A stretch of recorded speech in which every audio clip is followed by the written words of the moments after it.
aussi. Parce qu'il aimait beaucoup les arbres, Ponge, c'est bien connu.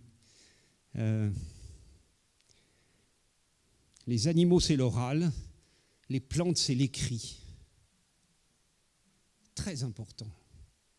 L'oral, c'est bien, on peut dire des choses intéressantes, mais vraiment les paroles s'envolent. Les animaux, c'est ça. Vous comptez dessus, mais le lendemain, ils n'y sont plus. Les plantes, c'est l'écrit. Ça reste là. Ça peut rester très, très longtemps. Et c'est le cas des arbres. Voilà. Immortalité potentielle, je voudrais vous en dire un mot. C'est une notion un peu dérangeante aussi, l'idée qu'il y ait des arbres qui soient potentiellement immortels. On peut évidemment toujours le tuer, c'est facile. À n'importe quel moment, on peut y mettre le feu ou l'écorcer jusqu'à ce qu'il meure. C'est pas ça. Mais ça veut dire que si vous l'entourez de conditions qui seront optimales dans tous les domaines, il ne mourra pas. Il ne mourra pas. On en est à 43 000 ans maintenant. Quand j'étais étudiant, c'était 5 000 ans les arbres les plus vieux, les Pinus longeva de Californie. Maintenant, on en est à 43 000 ans. Et puis, on parle maintenant de 80 000 ans pour des clones de peupliers aux États-Unis. J'attends de voir parce que la datation ne me paraît pas très convaincante. En tout cas, ce qui est certain, c'est que la colonialité augmente énormément la durée de vie d'un arbre. Bon, un arbre tout neuf, c'est-à-dire très différent de celui que voyaient mes parents, encore plus mes grands-parents. Qu'est-ce qu'il y a de nouveau? Je vais essayer de vous faire toucher du doigt ça.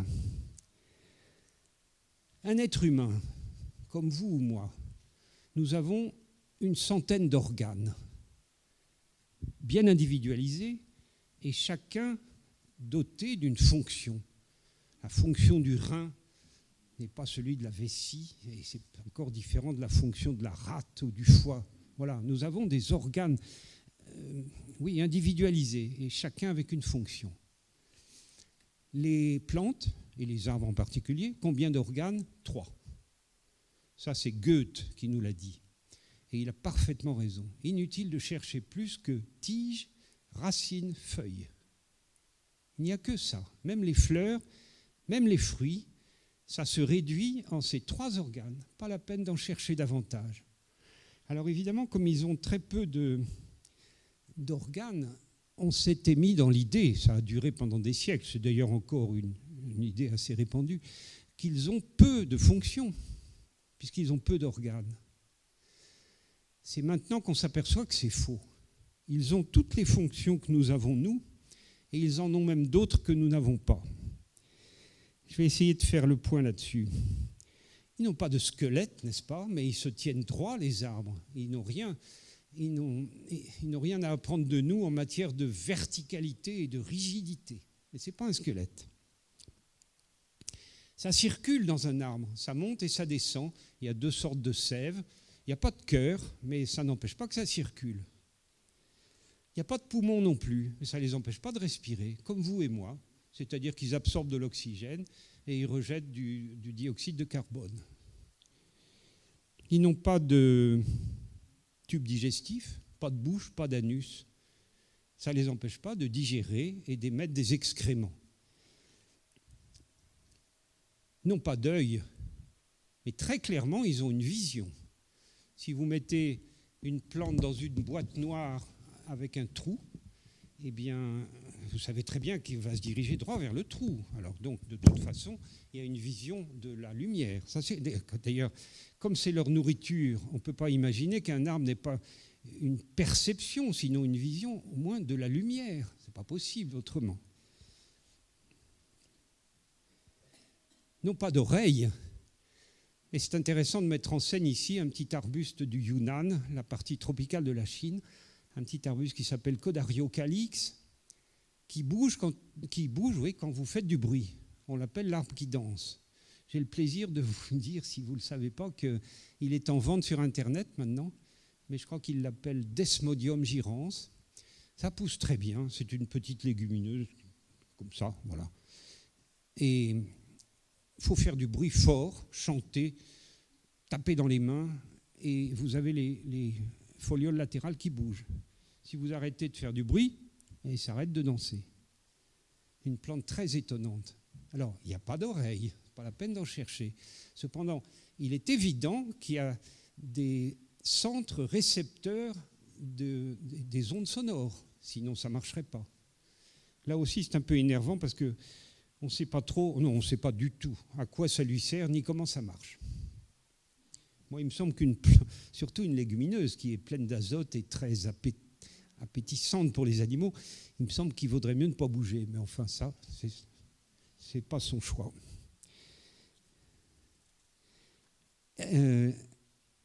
Pas de nez, n'est-ce pas, mais un sens de l'olfaction très étonnant. Là, il faut faire appel à une petite plante parasite qu'on appelle la cuscute. Je ne sais pas si ça vous dit quelque chose. Bon, vous faites germer une cuscute. Et ça se passe dans le noir, tout simplement, de manière à ce qu'on puisse éliminer la vision. Et vous mettez dans la même boîte tout un tas de plantes pour voir laquelle elle va choisir, parce qu'elle est parasite, donc il lui faut un support qu'elle parasite. Eh bien, s'il y a une tomate dans les plantes qui sont là, elle va aller droit vers la tomate, même la nuit. On peut d'ailleurs remplacer la tomate par un petit coton imbibé de jus de tomate, elle y va droit. Ça, vous ne pouvez pas éliminer l'hypothèse d'une véritable olfaction, bien que la cuscute, à ma connaissance, n'ait pas de nez.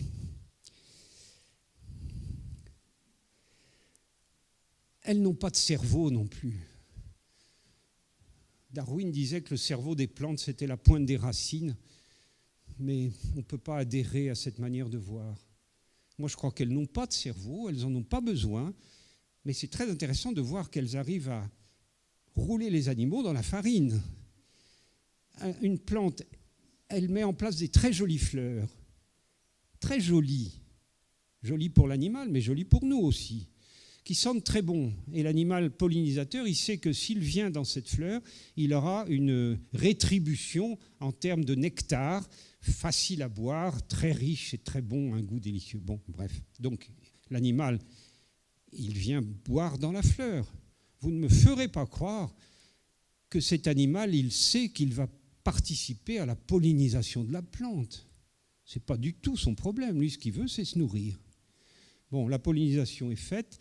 La fécondation a lieu, le fruit, il va finir par s'ouvrir, développer des couleurs magnifiques qui s'ouvrent et il donne des odeurs délicieuses. D'autres animaux arrivent, des animaux plus gros ce coup-ci. Qu'est-ce qu'ils viennent faire? Manger. Les animaux, c'est un peu leur problème, c'est de manger. Et vous ne me ferez pas croire que le souci de l'animal, c'est de disperser les graines de la plante.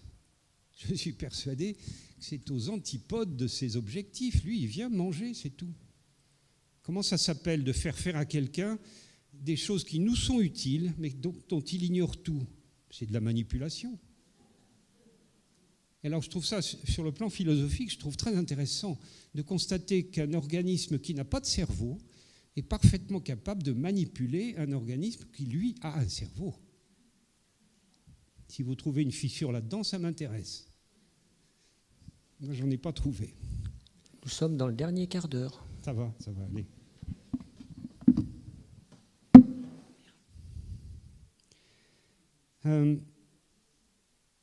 Les plantes sont douées de mémoire, mais ça, c'est tout récent. Vous connaissez la sensitive. Vous la touchez, les feuilles se poussent. Bon. Vous élevez une sensitive chez vous, donc sans pluie.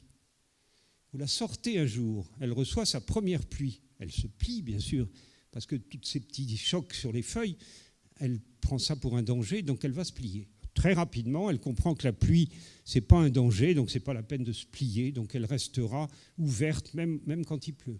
OK. Une fois qu'elle a compris ça, vous la rentrez chez vous et vous l'élevez pendant longtemps, 3-4 ans. Vous la sortez à nouveau. Eh bien, quand il y aura une pluie, elle ne se pliera pas.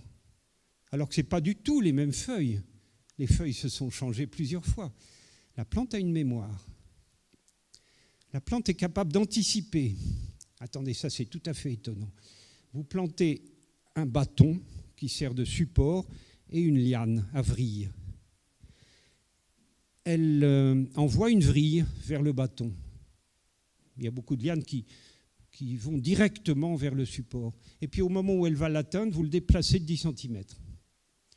Il vaut mieux que les plantes ne parlent pas, parce qu'à mon avis...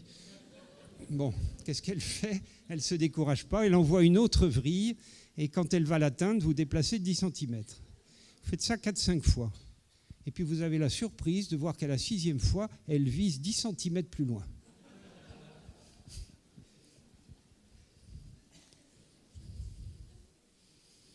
Alors, je vous ai parlé de sensibilité que nous n'avons pas, mais que les plantes ont. Notre collègue Saito du Japon, il nous dit que les plantes sont sensibles à l'arrivée des séismes. Et si tout va bien, dans quelques années, nous aurons un petit écran près de la porte en nous disant si c'est dangereux de partir ou bien si on peut aller travailler sans souci. Je n'insiste pas là-dessus, mais ça devient très intéressant de voir que les plantes sont sensibles à quelque chose qui nous échappe totalement. Et quand on voit les drames humains épouvantables que causent les séismes sur cette planète, je me dis qu'il est enfin temps qu'on trouve des alliés.